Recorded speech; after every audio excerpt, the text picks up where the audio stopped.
ফের ভুয়ো অফিসার গ্রেফতার, উদ্ধার প্রচুর নগদ টাকা, সোনা, রূপো। মুখ্যমন্ত্রীর অফিসে কর্মরত পদস্থ আধিকারিক পরিচয়ে প্রতারণার অভিযোগ। নিউ টাউনের অভিজাত আবাসনের ফ্ল্যাট থেকে গ্রেফতার সৌরভ চট্টোপাধ্যায়। বাড়ি থেকে উদ্ধার প্রায় 7.5 লক্ষ টাকা, 14টি সোনার কয়েন ও সোনার গয়না। মিলেছে 12টি মোবাইল ফোন, 40টি রূপোর কয়েন, 4টি ওয়্যারলেস ওয়াকি টকি। লালবাজারের গুন্ডা দমন শাখার হাতে গ্রেফতার। আগেও একাধিক প্রতারণার অভিযোগ রয়েছে তার বিরুদ্ধে।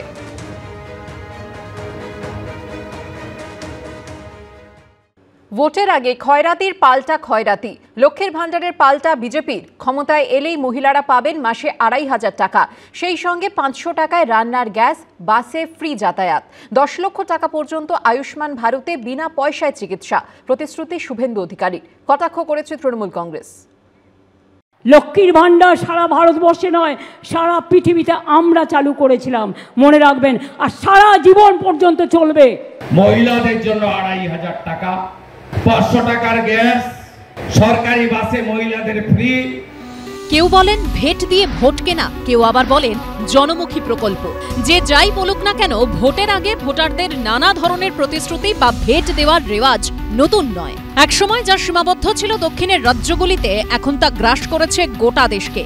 লক্ষ্মীর ভাণ্ডার কিংবা কন্যাশ্রীর মতো প্রকল্প চালু করে ইতিমধ্যেই একাধিক নির্বাচনের ঢালাও ভোট পেয়েছেন। তৃণমূলের এই হাতিয়ার ভোঁতা করতে এবার ভোটের আগেই প্রতিশ্রুতির ঝুলি উপর করে দিলেন শুভেন্দু অধিকারী। তৃণমূল 1000 টাকার লক্ষ্মীর ভাণ্ডারে বাড়ির মহিলাদের অ্যাকাউন্টে দিচ্ছে 1000 টাকা।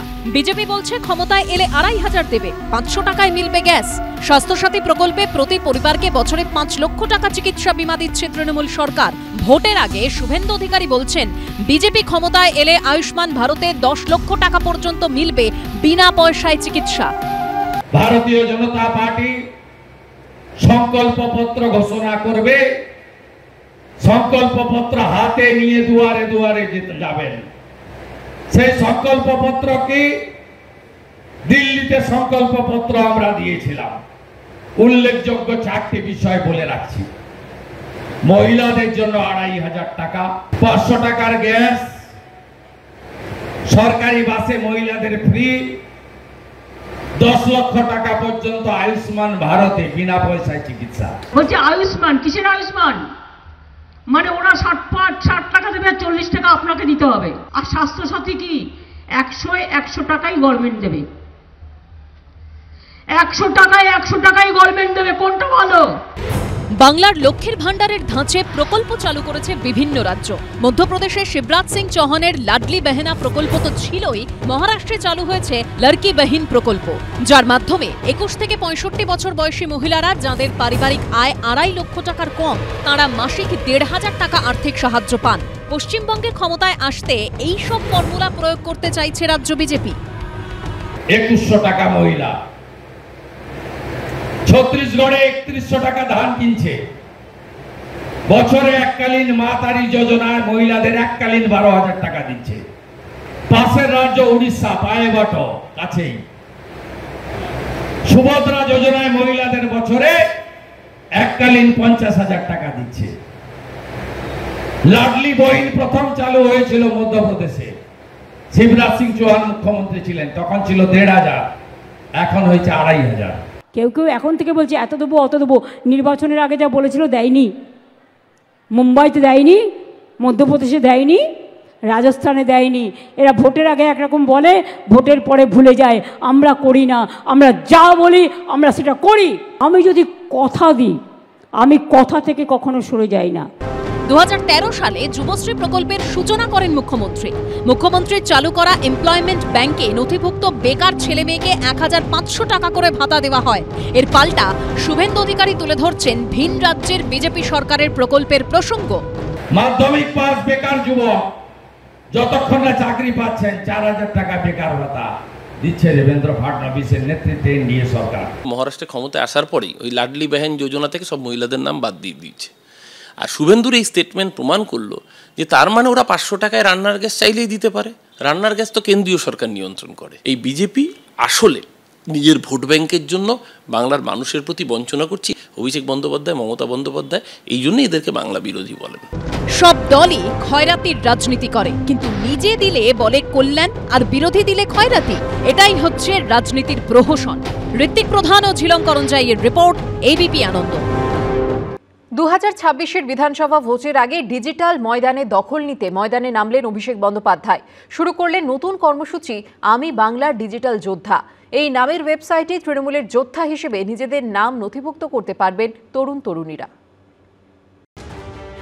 শুধু মাঠে ময়দানে নয়, ভোটের প্রচার যুদ্ধ এখন পুরোদস্তুর হয় সোশ্যাল মিডিয়াতেও। 26-এর মেগা ফাইটের আগে ডিজিটাল ময়দানের দখল নিতে এবার নতুন পথে হাঁটলেন অভিষেক বন্দ্যোপাধ্যায়।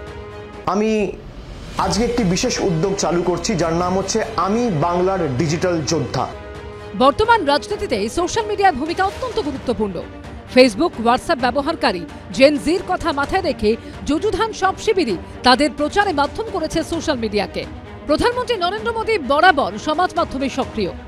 নমো অ্যাপের মাধ্যমে সারা বছরই দলীয় কর্মীদের সঙ্গে যোগাযোগ থেকে শুরু করে জনসংযোগ করেন তিনি। বিজেপির আইটি সেলও ব্যাপকভাবে সক্রিয়। পিছিয়ে থাকে না কংগ্রেস কিংবা সিপিএমও। বিজেপি কিংবা তৃণমূলকে ছেড়ে কথা বলেন না তাদের ডিজিটাল যোদ্ধারাও।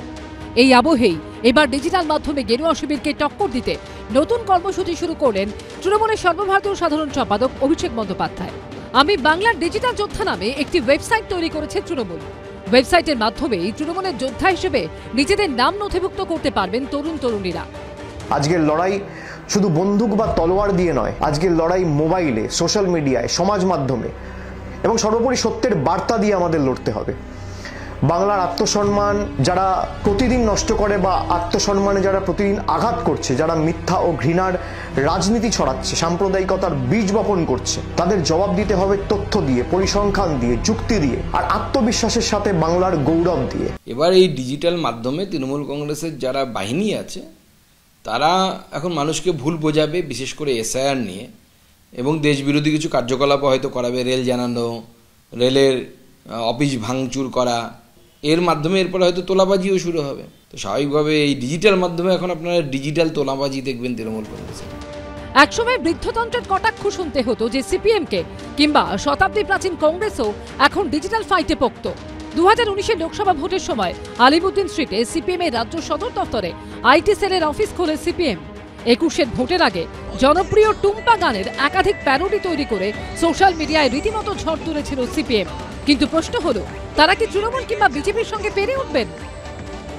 এই সমস্ত তৃণমূল যা সার্ভে টার্ভে করেছে তাতে বোঝা গেছে যে মানুষ তৃণমূল থেকে ক্রমশ সরছে।